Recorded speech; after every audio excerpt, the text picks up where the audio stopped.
एक जंगल में बहुत सारे पक्षी रहा करते थे। सभी पक्षी अपने अपने घर बनाने की तैयारी कर रहे थे, क्योंकि बारिश का मौसम कुछ ही दिनों में शुरू होने वाला था। उसी जंगल में लाडो चिड़िया अपने पति डोनू चिड़ा के साथ रहती थी। सुनो जी, बारिश का मौसम शुरू होने वाला है, जंगल से लकड़ियाँ काटने नहीं जाना है क्या? क्या पता कब बारिश शुरू हो जाए। लाडो चिड़िया के कहने पर डोनू चिड़ा कुल्हाड़ी लेके लकड़ी काटने जंगल की ओर चल देता है। उसी जंगल में एक आम का पेड़ रहता था। वो बड़ा दुखी और हताश रहता था। एक दिन झाड़ियों के पीछे से उसे किसी के आने की आहट महसूस हुई। उसने देखा कि एक शिकारी पक्षी अपने हाथ में नुकीली कुल्हाड़ी लिए उसी की तरफ आ रहा है। पेड़ ने लकड़हारा को आवाज लगाते हुए कहा, सुनो भाई, मुझे लगता है कि तुम्हें लकड़ियों की जरूरत है, तुम मुझे काट दो। पहली बार कोई पेड़ मुझे खुद बोल रहा है कि मुझे काट दो। कितनी अजीब बात है। मैं तो तुम्हें काटने के इरादे से बिल्कुल नहीं आया था, और ये कुल्हाड़ी तो केवल सूखी लकड़ियाँ काटने के लिए रखी है। कृपया मुझे पूरी तरह काटकर नष्ट कर दीजिए। आप मेरे फल और मेरी लकड़ियों को बेचकर बहुत सारा धन कमा सकते हैं। आप मुझे काट देंगे तो मैं आपका सदा ऋणी रहूंगा। तुम इतने बड़े हो, तुम्हारे ऊपर ये मीठे मीठे आम लटके हैं। तुम देख सकते हो, बोल सकते हो, सुन सकते हो। इतनी खासियत होने के बावजूद तुम अपने आप को मिटाना चाहते हो। भला मेरी यह सब खासियत किसी के काम की नहीं है। बहुत से जंगली जानवर रहते हैं जो मेरी छाया के नीचे बैठकर ही शिकार करते हैं। शिकार करने के बाद जो मांस बच जाता है उसे गिद्ध खाने के लिए आ जाते हैं, जिसे देखकर कोई भी पक्षी मेरे ऊपर घोंसला नहीं बनाते। हर दिन हिंसा के अलावा कुछ देखने को मिलता ही नहीं है। मैं किसी भी पक्षी को बचाने के लिए उसकी मदद नहीं कर पाता। पेड़ तो परोपकारी होते हैं, पर मैं अपने धर्म का पालन नहीं कर पा रहा हूँ, इसलिए मुझे काट दीजिए।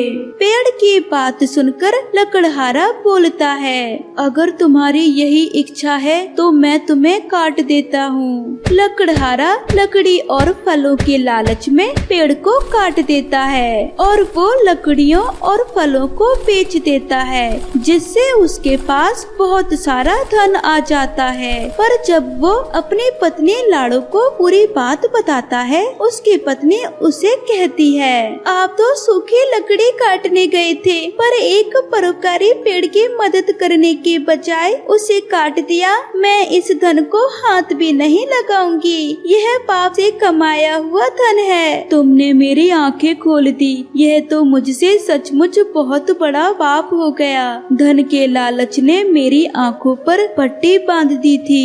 मैंने अपने इन हाथों से उस पेड़ को नष्ट कर दिया।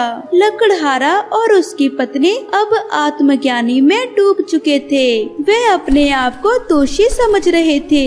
वे कुछ दिनों तक उदास रहे, अपने पाप का प्रायश्चित करने की हर मुमकिन कोशिश करते रहे, पर उन्हें इस बात का दुख था कि वह उस पेड़ को जीवन नहीं दे सकते थे। तभी लकड़हारा को याद आया कि पेड़ के कुछ आम उसने अपने पास ही रखे थे और वो पूरी तरह से सूखकर गुठली हो चुके हैं, जिससे वह पेड़ को फिर से जीवन दे सकता है। वह लकड़हारा उन गुठलियों को पहाड़ों की तरफ ले गया, जिसके बाद उसने गुठली को घर की उपजाऊ मिट्टी में गाड़ दिया। अब वो प्रतिदिन आकर वहाँ पानी देने लगा। कुछ ही महीनों में वहाँ एक पौधा उगाया। उसे देखकर लकड़हारा और उसकी पत्नी बहुत खुश हुए और कुछ ही महीनों में अब पौधा पेड़ बन गया। अब पहले की तरह ही पेड़ की आंखें और मुंह निकल आया। अपने आप को फिर से जीवित देखकर पेड़ लकड़हारा से कहने लगा, आपने मुझे फिर से जीवित कर दिया। अब मुझे वही हिंसा अपनी आंखों से देखनी पड़ेगी। ये सुनकर लकड़हारा ने पेड़ से कहा, अब तुम्हें किसी भी तरह की हिंसा देखने को नहीं मिलेगी। मैं तुम्हें पहाड़ों पर ले आया हूँ। अब यहाँ पर दूर दूर तक कोई जंगली जानवर नहीं है और यहाँ पर बहुत सारे पक्षी भी हैं, जो हर पल तुम्हारे मित्र बनकर तुम्हारे साथ रहेंगे और हम भी आज से इसी पेड़ पर अपना घर बनाकर रहेंगे। इसके बदले में तुम यहाँ से खड़े होकर हर इलाके के मौसम की जानकारी देना। पेड़ ने लकड़हारा को धन्यवाद किया। लकड़हारा और उसकी पत्नी भी अपने पाप से मुक्त हो चुके थे और वो दोनों उसी पेड़ पर एक खूबसूरत सा घर बना के रहने लगे।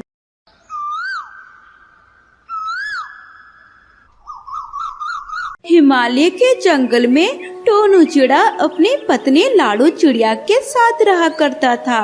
दोनों बहुत नेक और परोपकारी थे। उनके अपने बच्चे नहीं थे, पर वे दूसरे पड़ोसी चिड़िया के बच्चों को बहुत प्यार करते थे। सुनिए जी, मुझे बच्चे बहुत प्यारे लगते हैं, फिर भगवान ने हमें बच्चे क्यों नहीं दिए? भगवान के घर देर है पर अंधेर नहीं। एक दिन हमें भी प्यारे प्यारे बच्चे देंगे। एक दिन लाडो चिड़िया जैसे ही अपने घोंसले से बाहर निकल कर आई, उसने देखा कि कोई पक्षी चिड़िया के बच्चे को बाहर धक्का दे रहा है। वह तेजी से उड़कर उसके पास पहुंच गई। उसने देखा कि एक जालिम कौवा है। लाडो ने उसे बड़े जोर से डांटा, ये तुम क्या कर रहे हो? छोटे से बच्चे को धक्का दे रहे हो? इसके जान लेना चाहते हो क्या? कोई तुम्हारे बच्चों के साथ ऐसा करेगा तो कैसा लगेगा? ए चिड़िया, ज्यादा चूचू ना कर, ये मेरा घोंसला है। इसकी माँ ने इस घर पर कब्जा जमाया हुआ है। एक तो चोरी, ऊपर से सीना चोरी। भाग जाओ यहाँ से, वरना अंजाम बहुत बुरा होगा। उसी समय गुलाबो चिड़िया के साथ दूसरे पक्षी भी आ गए और जालिम कौवा को वहाँ से भाग निकाला। और फिर चिड़िया के डरे हुए बच्चों से लाडो चिड़िया कहती है, तुम्हें कुछ नहीं होगा बच्चों, मैं हूँ ना, तुम्हें भूख लगी होगी। चिड़िया के बच्चे खाना खाने लगे। लाडो ने बच्चों को प्यार से देखा और वहाँ से उड़कर अपने घोंसले में चली गई। और फिर कुछ दिन बीत गए और एक दिन लाडो ने अपने घोंसले में 2 अंडे दिए और कालांतर में उसमें से प्यारे प्यारे बच्चे भी निकले। उन दोनों की खुशी का ठिकाना नहीं रहा। उन दोनों ने अपने बच्चों को बड़े ही प्यार से रखा। कुछ दिनों के बाद लाडो खाने की तलाश में बाहर चली गई। वो उड़ते उड़ते नदी के पार चली गई और फिर जब वो लौट रही थी, तभी अचानक चिड़िया पकड़ने वाला शिकारी आ गया। उसने लाडो चिड़िया को पकड़कर पिंजरे में कैद कर लिया और अपने साथ ले गया। हे भगवान, अब मैं क्या करूं? उधर मेरे बच्चे भूखे हैं और यहाँ मैं जिंदगी और मौत के बीच लड़ रही हूँ। उधर घोंसले में बैठे हुए टोनू चिड़ा और उसके बच्चे अपनी माँ का इंतजार कर रहे थे। बाबूजी, माँ को लेकर आइए, बहुत देर हो गई, अभी तक माँ नहीं आई। हाँ, आ जाइए माँ को लेकर, उनके बिना हम नहीं रहेंगे। टोनू चिड़ा वहाँ से उड़ गया और नदी के पास चारों तरफ ढूंढता रहा। उसने बड़ी देर तक लाडो चिड़िया की तलाश की, लेकिन उसका कोई पता नहीं चला। निराश होकर अपने घोंसले में लौट आया। दोनों बच्चे रोने लगे। उन्होंने कुछ खाया भी नहीं था। उनकी दुनिया उदास हो चुकी थी। टोनू चिड़ा कुछ दिन तक उदास था, लेकिन बाद में उसने अपने आप को समझा लिया। एक दिन टोनू चिड़ा अपने साथ सोनी चिड़िया लेकर आ गया। ये देखो बच्चों, ये तुम्हारी नई माँ है। अब यही तुम्हारा पूरा ध्यान रखेगी। तुम दोनों अभी छोटे हो ना, इसलिए तुम्हारी देखभाल करेगी।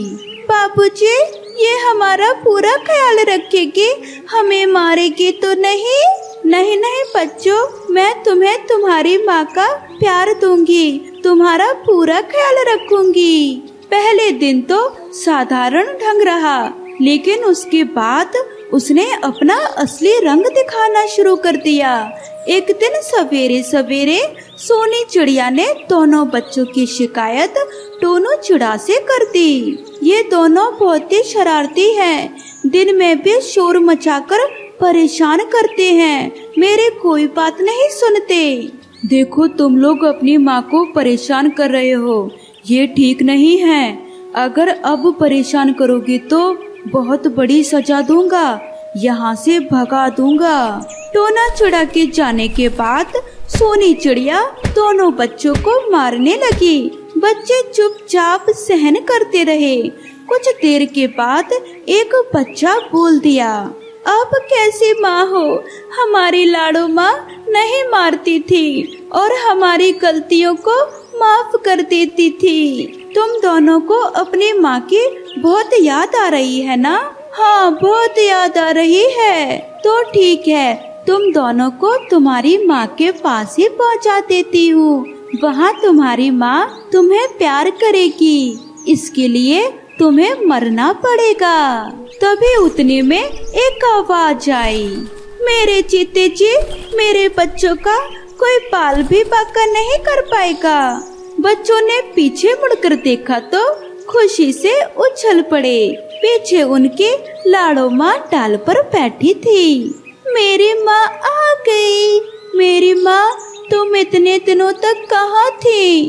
बच्चों, मैं मौत के मुंह से जाकर वापस आई हूँ। मुझे एक शिकारी ने पिंजरे में कैद कर लिया था, पर मेरे दोस्त बंदर मामा ने मुझे बचा लिया और मैं वापस आ गई। माँ, आप आ गई। हमारी जिंदगी फिर से पहले की तरह खुशियों से भर गई। हम यहाँ नहीं रहेंगे, हम कहीं दूसरी जगह अपना घोंसला बनाएंगे। तभी वहाँ टोनू चिड़ा आ गया। दूसरे तोता पक्षी भी इकट्ठे हो गए थे। सभी ने सोनी की सच्चाई बताई। सोनी चुपचाप वहीं खड़ी थी। बच्चों, अब हमें सारी हकीकत पता चल गई है। अब तुम्हें सौतेली माँ का नहीं, अपनी असली माँ का प्यार फिर से मिलेगा। बच्चे अपनी असली माँ को फिर से पाकर ऐसे खुश हो गए जैसे उजड़े हुए चमन में बाहर आ गई हो। लाडो माँ भी अपने प्यारे बच्चों पर अपना प्यार और ममता लुटाने लगी और अपने परिवार के साथ खुशी खुशी रहने लगी।